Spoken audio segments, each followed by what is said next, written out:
This is Mr. Dean. I'm doing an overview of the fetal pig dissection. The terms you need to know might change from year to year, but this is spring of 2026. There's the anus, the urogenital openings below it, anus. Second is the epiglottis. To get to the epiglottis, you have to open the oral cavity, and it's the flappy flap in the back of the throat that prevents food from going into the lungs. Next is the eye. Obviously the eye, and the nictitating membrane is the little membrane right at the tip of the eye, right in the front of the eye. Then we have our hard palate. It's hard. We have our soft palate, which is further back. The mammary papillae, which will turn into teats on the adult pig, are the nipples basically along the abdomen. The nares is the fancy name for the nose holes. The pinna or auricle is the external flap of the ear. The tongue obviously is the tongue, and it has these papilla on the sides, which are not currently on the list of things to know, but they may be added in the future. And then on a female pig, the urogenital opening or urogenital orifice is the opening in here. The outer structure is the genital papilla, urogenital opening. Next, we're going to go on to the abdominal cavity. So the abdominal cavity starts at the diaphragm and goes all the way down. So this big organ's the liver. Behind the liver, you have the stomach. This one's been cut open. The cardiac sphincter is at the top of the stomach. It's where the food enters from the esophagus. A sphincter is a valve that prevents backflow. As long as I'm there, the pyloric sphincter is on the other end, where the stomach empties into the first part of the small intestine, and the first part of the small intestine is called the duodenum. The next thing is the gallbladder. The gallbladder is frequently greenish. It's that little sac. It makes bile. It's on the underside of the liver.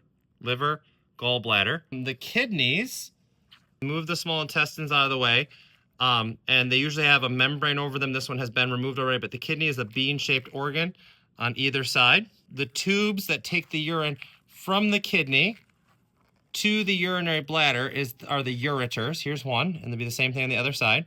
And this kind of greenish colored tube here is the last part of the large intestine. It's the rectum. Rectum meaning like the part that goes up, the up and down part, the rectum. The mesentery is all of this stuff that's kind of connecting the small intestines. It's got the blood vessels and everything to nourish those, but also to take the digested materials away. Pancreas is behind the stomach, and I always think it looks kind of like cornmeal mush or cornbread. It's kind of grainy looking.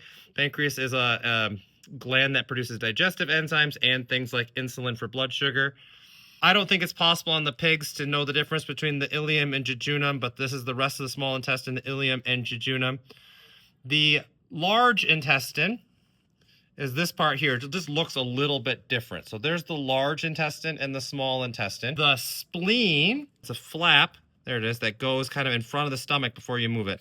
So this flap is the spleen. It needs the ovaries. Work our way down here. So we have the ovary is this bean-shaped structure right here at the top. The oviducts are the little squiggly tubes. And then down here we have the uterus. It's Y-shaped, sometimes called bicornate. The Y-shaped or bicornate, two-horned uterus. There's the other ovary. The urethra on the female, it's going to exit out the back. So this is the urinary bladder. Normally, it would be connected still to the bottom of this flap of skin. But the urinary bladder is this structure. I'll show it on the male pig as well. The urethra is going to come out of the back of the bladder. I don't think it's super visible in the female. This muscular tube here is going to be the vagina. It's the rectum again. It's a kind of greenish color in this pig. Let's go up to the thoracic cavity. We have the aorta. Comes out of the top of the heart, and it's not as visible on this pig, but it's going to be kind of right up here in the center. I don't think it's very visible in this pig. On the heart, you have the right side, which is my left when I'm looking at it. But you have to imagine yourself in the pig. So you have the right side and the left side. The atria are the little flappies. They're the smaller chambers. They're the intake chambers on the heart. Two atria. So the right atrium and the left atrium. And then there's this kind of dividing line here that separates the two ventricles. Right ventricle, left ventricle. The pericardium is the sac that covers the heart, but it's often destroyed in the process of dissecting. If you had a thymus gland that was visible, it would be up here as well, but they're often just kind of destroyed because they're so soft. The larynx is the pig's voice box, hard structure up here. The trachea is this ridged tube that goes from the larynx to the lungs. Underneath that, you have a tube, the esophagus. It's a soft, flat tube underneath there. The thyroid gland would be up there. That might be the thyroid gland, I'm not sure. Some of the pigs have a really obvious one, some don't. It's usually darker colored. It's up here, kind of in front of the trachea. Thymus is down by the heart. Thyroid is up by the trachea. The lungs kind of wrap around the heart. So I am going to switch now to the male pig. So here's my male pig. We open up this flap that has the umbilical cord on it.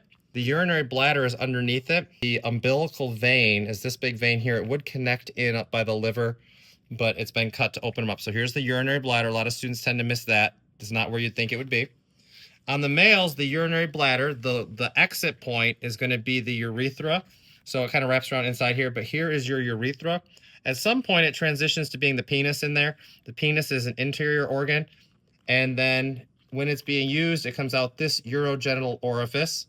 Again, here are some mammary papilla. We opened up the scrotum. So the scrotal sac kind of surrounded this. It's been removed so that we can see the testis. It's that bean-shaped organ. The epididymis is this kind of squiggles around here. That is where sperm is matured. And then the tube that takes it up to join the urethra is going to be the ductus deferensis or vas deferens in a human. Let's go back up and look at the glands in the neck. The thymus gland kind of sits over the heart, and you know, this might be some of this material.